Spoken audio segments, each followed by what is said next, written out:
बृहस्पति प्रोक्तक नीतिसार। सूत जी ने कहा, हे ऋषियों, अब मैं अर्थशास्त्र आदि पर आश्रित नीतिसार कह रहा हूं, जो राजाओं के साथ ही अन्य सभी के लिए भी हितकर तथा पुण्य, आयु और स्वर्ग आदि को प्रदान करने वाला है।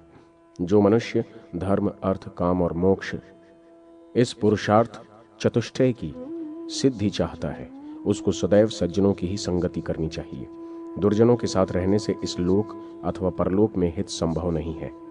शूद्र के साथ वार्तालाप और दुष्ट व्यक्ति का दर्शन नहीं करना चाहिए। शत्रु से सेवित व्यक्ति के साथ प्रेम न करें और मित्र के साथ विरोध न करें। मूर्ख शिष्य को उपदेश देने से, दुष्ट स्त्री का भरण पोषण करने से तथा दुष्टों का किसी कार्य में सहयोग लेने से विद्वान पुरुष भी अंत में दुखी हो जाता है। मूर्ख ब्राह्मण, युद्ध परांग मुख क्षत्रिय, विवेक रहित वैश्य और अक्षर संयुक्त शूद्र का परित्याग तो दूर से ही कर देना चाहिए।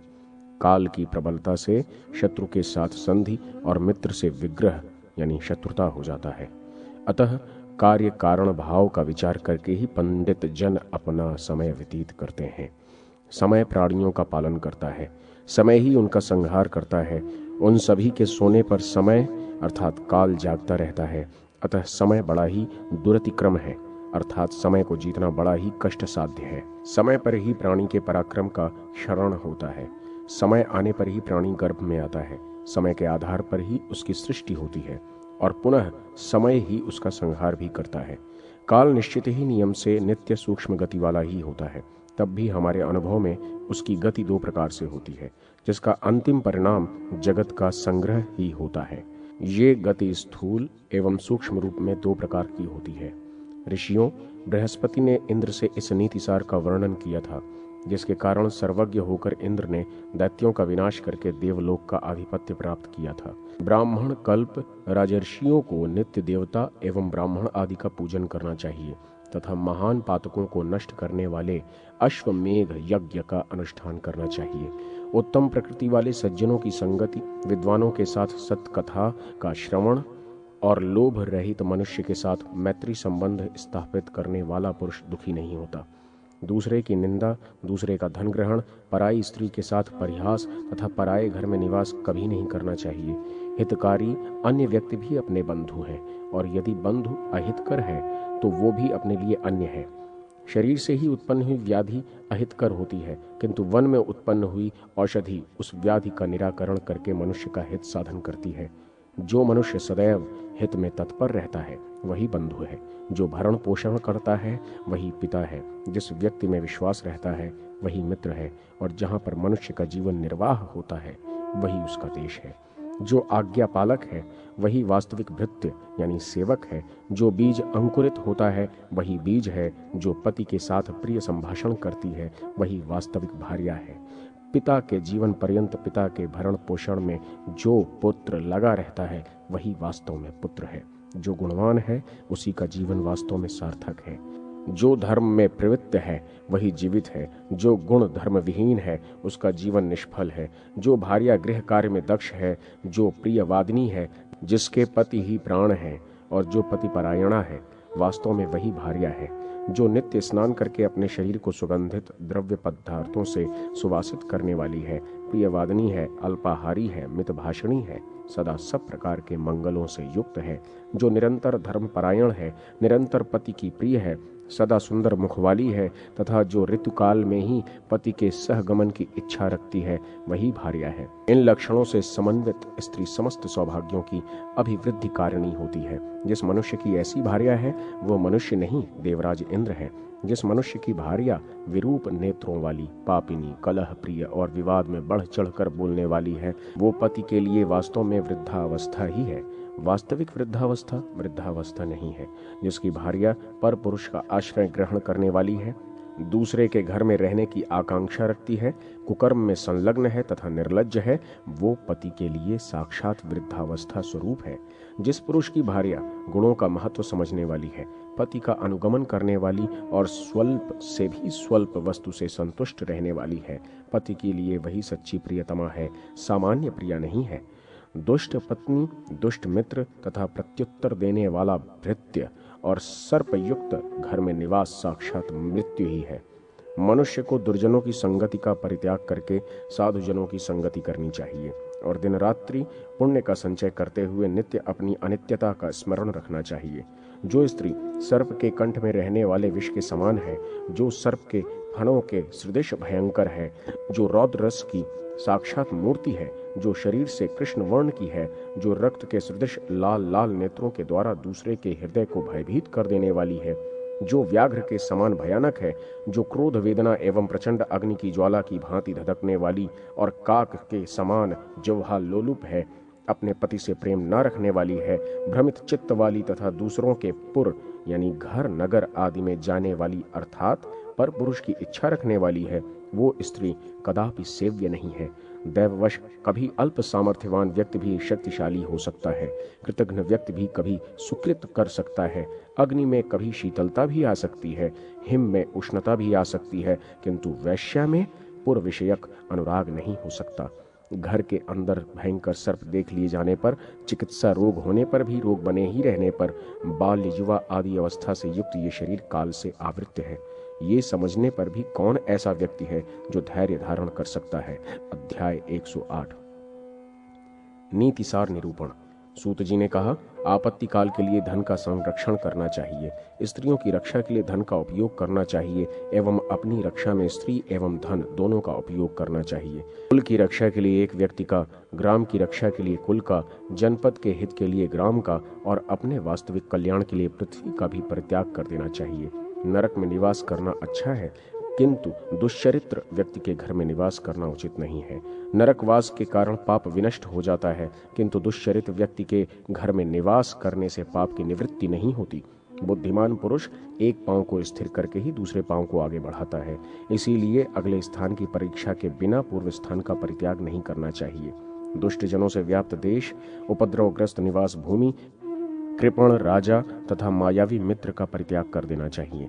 कंजूस के हाथ में पहुंचे हुए धन, अत्यंत दुष्ट और आग्रही व्यक्ति के पास संचित ज्ञान, गुण एवं पराक्रम से रहित रूप तथा आपत्ति काल से परामुख मित्र से मनुष्य को क्या लाभ हो सकता है। जो पदासीन अधिकार व्यक्ति है, उसके कभी न देखे गए बहुत से व्यक्ति भी सहायक हो जाते हैं और सभी व्यक्ति मित्र हो जाते हैं, परंतु जब वही व्यक्ति पदच्युत और अर्थहीन हो जाता है तो उसके असमय में स्वजन भी शत्रु हो जाते हैं। आपातकाल में मित्र, युद्ध में वीर, एकांत स्थान में शुचिता, विभव के क्षीण हो जाने पर पत्नी तथा दुर्भिक्ष के समय अतिथि प्रियता की पहचान होती है। पक्षी गण फल रहित वृक्षों का परित्याग कर देते हैं। सारस पक्षी सूखे हुए सरोवर को छोड़कर अन्यत्र चले जाते हैं। वैश्याएं धन से रहित होने पर पुरुष को छोड़ देती हैं। मंत्री भ्रष्ट राजा का त्याग कर देते हैं। भौरे बासी पुष्प को त्याग कर नव विकसित कुसुम पर चले जाते हैं और मृग जले हुए वन का परित्याग कर अन्यत्र आश्रय लेते हैं। इस प्रकार ये स्पष्ट है कि स्वार्थवश ही सभी प्राणी एक दूसरे से प्रेम करते हैं। वास्तव में कौन किसका प्रिय है? अर्थ प्रदान के द्वारा लोभी मनुष्य को, करबद्ध प्रणाम निवेदन से उदार चेता व्यक्ति को, प्रशंसा करने से मूर्ख व्यक्ति को और तात्विक चर्चा से विद्वान पुरुष को संतुष्ट किया जा सकता है। सद्भाव रखने से देवगण, सज्जन वृंद एवं द्विजाति संतुष्ट होते हैं। इनके अतिरिक्त साधारण लोग खान पान तथा पंडित जन मान सम्मान से संतुष्ट हो जाते हैं। प्रणिपात निवेदन से उत्तम प्रकृति वाले सज्जन पुरुष को भेद नीति से धूर्त तथा अपनी अपेक्षा कम पराक्रम वाले व्यक्ति को थोड़ा बहुत देकर और अपने समान पराक्रम वाले को अपनी अपेक्षा के अनुकूल धन देकर वश में किया जा सकता है। जिसका जैसा स्वभाव हो उसके अनुरूप वैसा ही प्रिय वचन बोलते हुए उसके हृदय में प्रवेश कर चतुर व्यक्ति को यथाशीघ्र उसे अपना बना लेना चाहिए। नदी, नख तथा श्रृंग धारण करने वाले पशु, हाथ में शस्त्र धारण किए पुरुष, स्त्री और राज परिवार विश्वास करने योग्य नहीं होते। जो मनुष्य बुद्धिमान है उसको अपनी धन क्षति, मनस्ताप, घर में हुए दुष्चरित्र, वच्छना तथा अपमान की घटना को दूसरे के समक्ष प्रकाशित नहीं करना चाहिए। नीच और दुर्जन व्यक्ति का सानिध्य, अत्यंत विरह तथा सम्मान, दूसरे के प्रति स्नेह एवं दूसरे के घर में निवास, ये सभी नारी के उत्तम शील को नष्ट करने वाले हैं। किसके कुल में दोष नहीं है? रोग से कौन पीड़ित नहीं है? कौन दुखी नहीं है? और किसकी धन संपत्तियां सदैव विद्यमान रही हैं? इस पृथ्वी पर धन प्राप्त कर कौन अहंकार से भरा नहीं है? किस पर विपत्तियां नहीं आई हैं? स्त्रियों के द्वारा किसका मन क्षुब्ध नहीं किया गया है? और राजाओं का प्रिय कौन रहा है? कौन काल कवलित नहीं हुआ है? किस याचक का स्वाभिमान नष्ट नहीं हुआ है? कौन दुर्जन के जाल में फंसकर कुशल पूर्वक जीवन यापन कर सकता है? अर्थात कोई नहीं कर सकता। जिस मनुष्य के मित्र, स्वजन, बंधु बांधव नहीं है, जिसके पास अपनी बुद्धि नहीं है, वो कैसे अपने जीवन में सफल हो सकता है? और जिस कर्म के संपन्न होने पर भी फल का उदय नहीं दिख रहा है, उस कर्म के अनुष्ठान से क्या लाभ? ऐसे ही जो संपत्ति परिणाम में बहुत बड़ा दुख देने वाली है, उसका संग्रह कौन बुद्धिमान व्यक्ति करेगा? जिस देश में व्यक्ति को सम्मान न मिले, आदर भी न मिले, अपने बंधु बांधव भी सुलभ न हो और विद्या लाभ की भी संभावना न बनती हो, उस देश का परित्याग कर देना चाहिए। जिस धन के लिए राजा और चोर से भय नहीं है, जो धन मरने पर भी मनुष्य का साथ नहीं छोड़ता, उस धन का उपार्जन करना चाहिए। प्राणों को भी संकट में डाल देने वाले परिश्रम से जिस धन का अर्जन किया जाता है, उस धन को तो उत्तराधिकारी लोग यथोचित विभाग के साथ अपने काम में ले लेते हैं, परंतु प्राणों को संकट में डालकर धनार्जन के लिए परिश्रम करने वाला व्यक्ति धन के लोभ में जिन पापों को करता है, वे पाप ही उसकी धरोहर बनकर उसकी नरक यातना के अथवा कुत्सित योनि के कारण बनते हैं। संचित किया हुआ तथा बार बार विचार करके सुरक्षित रखा हुआ कदर्य कृपण का धन चूहे के द्वारा एकत्रित किए गए धन के तुल्य है। ऐसा धन दुख देने के लिए ही होता है। उपार्जन कर्ता को उससे कोई भी सुख प्राप्त नहीं होता। ऐसा व्यक्ति मात्र धनार्जन का कष्ट ही भोगता है।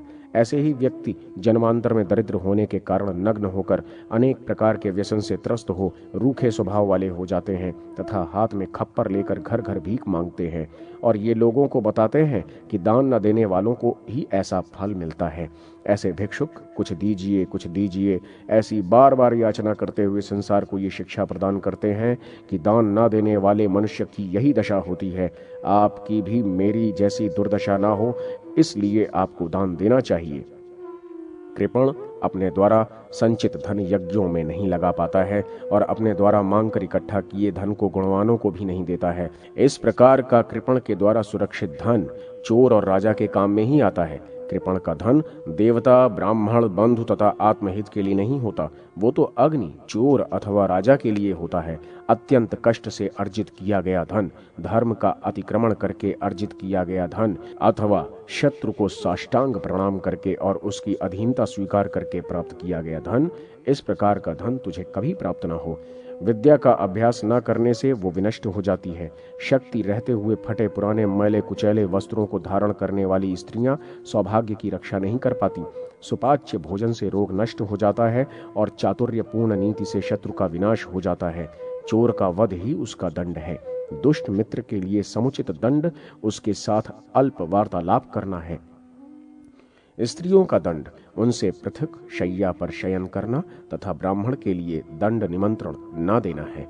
दुर्जन, शिल्पकार, दास तथा दुष्ट एवं ढोलक आदि वाद्य और स्त्री आदि सम्यक अनुशासन से ही मृदु स्वभाव को प्राप्त करते हैं। ये सत्कार मात्र से मृदु स्वभाव वाले नहीं हो पाते।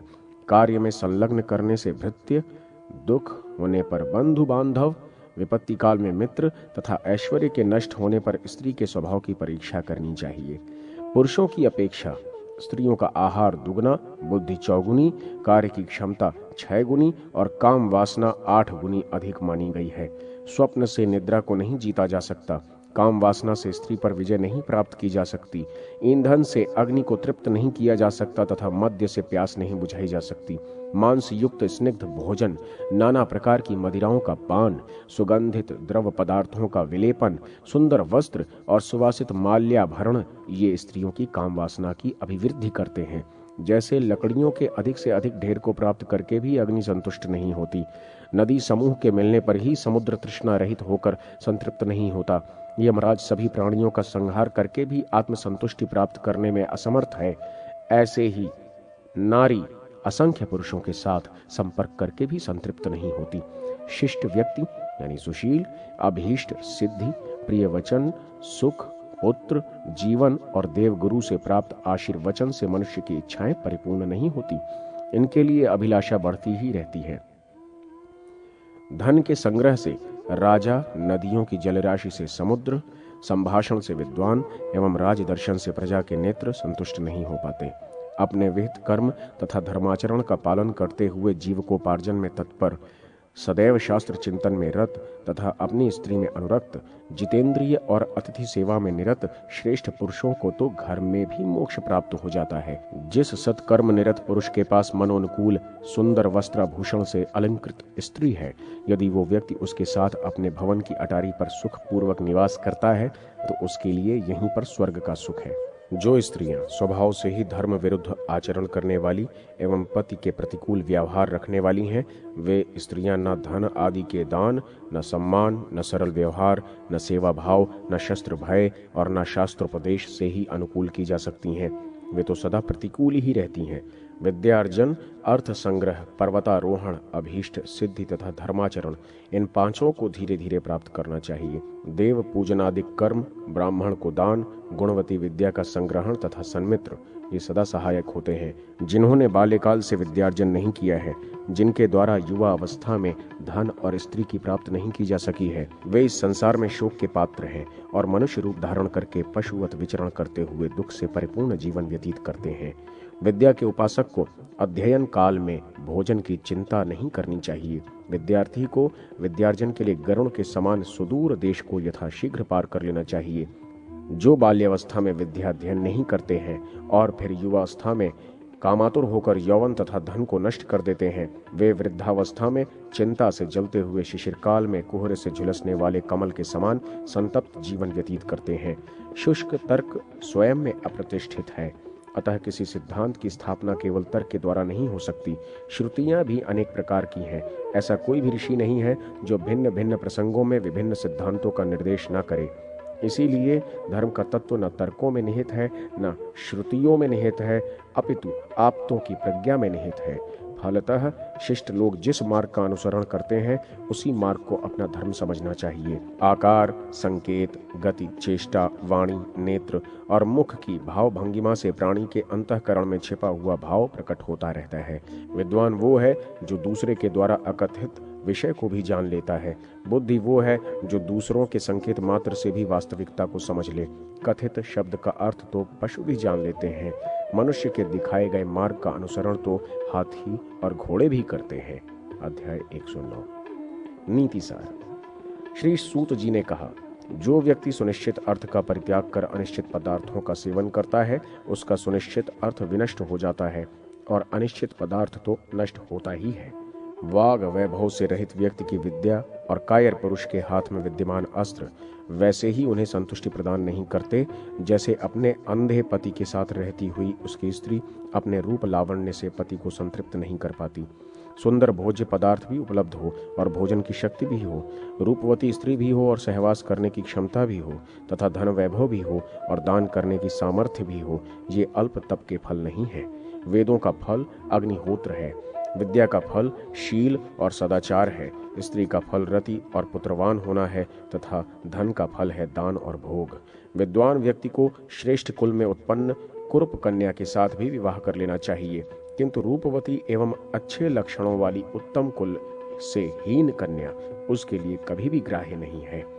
मनुष्य को उस अर्थ से क्या लाभ है जिस अर्थ का साथ अनर्थ से होता है, क्योंकि कोई व्यक्ति सर्प के फण पर विद्यमान मणि को प्राप्त करना नहीं चाहता। अग्निहोत्र के लिए हविष्याण दुष्ट कुल से भी ग्राह्य है। बालक से भी सुभाषित ग्रहण करना उचित है। अमेध्य अर्थात अपवित्र स्थान से सवर्ण और हीन कुल से स्त्री रूपी रत्न भी मनुष्य के लिए संग्राह्य है। विष से अमृत ग्राह्य है, अपवित्र स्थल से भी स्वर्ण ग्राह्य है तथा नीच व्यक्ति से श्रेष्ठ विद्या भी ग्रहण करने योग्य है और दुष्कुल से भी स्त्री रत्न ग्राह्य है। राजा के साथ मित्रभाव और सर्प का विषहीन होना संभव नहीं है। वो कुल पवित्र नहीं रहता जिस कुल में स्त्रियां ही उत्पन्न होती हैं। अपने कुल के साथ भागवत का संपर्क कर देना चाहिए। पुत्र को विद्याध्ययन में लगाना चाहिए, शत्रु को व्यसन में जोड़ देना चाहिए तथा जो अपने इष्ट पुरुष हैं उन्हें धर्म में नियोजित करना चाहिए। विद्वान मनुष्य को नौकर और आभूषणों को यथोचित स्थान पर नियुक्त करना चाहिए, क्योंकि चूड़ामणि कभी चरण में सुशोभित नहीं होती है। चूड़ामणि समुद्र, अग्नि, घंटा, अखंड, अंबर और राजा ये सिर पर धारण करने योग्य होते हैं, अर्थात आदरणीय है। प्रमादवश भी इन्हें चरण में स्थान नहीं देना चाहिए। मनस्वी व्यक्ति की पुष्प स्तबक के समान दो ही स्थितियां होती हैं। या तो वो सबके सिर पर ही रहता है अथवा वन में ही चला जाता है। मणि स्वर्णाभूषण में सन्निविष्ट करने के योग्य होती है। यदि वो मणि लाख से निर्मित आभूषण में सन्निहित की जाती है तो उस कुसंगति के कारण वो न स्वयं संक्षुब्ध होकर विलाप करती है और न सुशोभित ही होती है। अश्व, गज, लौह, काष्ठ, पाषाण, वस्त्र, नारी, पुरुष तथा जल, इनमें परस्पर बहुत बड़ा अंतर है। तिरस्कृत होने पर भी धैर्य संपन्न सज्जन व्यक्ति के गुण कभी भी आंदोलित नहीं होते। दुष्ट के द्वारा नीचे कर दी गई अग्नि की भी शिखा कभी नीचे नहीं होती। उत्तम जाति का अश्व अपने स्वामी का चाबुक प्रहार, सिंह हाथी की गर्जना और वीर पुरुष शत्रु पक्ष की भयंकर गर्जना सहन नहीं कर सकता। यदि सज्जन मनुष्य दुर्भाग्यवश कदाचित वैभव रहित हो जाता है तो भी वो ना तो दुष्ट जनों की सेवा करने की अभिलाषा रखता है और न नीच जनों का सहारा लेता है। भूख से अत्यंत पीड़ित होने पर भी सिंह घास नहीं खाता, अपितु हाथियों के गर्म रक्त का ही पान करता है।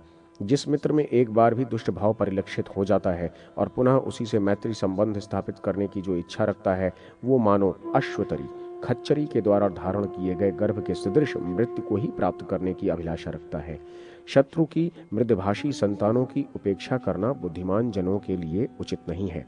अर्थात प्रिय बोलने वाले शत्रु पुत्रों से भी सावधान रहना चाहिए, क्योंकि समय आने पर वे ही असह्य दुख प्रदाता एवं विषपात्र के समान भयंकर विपत्ति उत्पन्न करने वाले हो जाते हैं।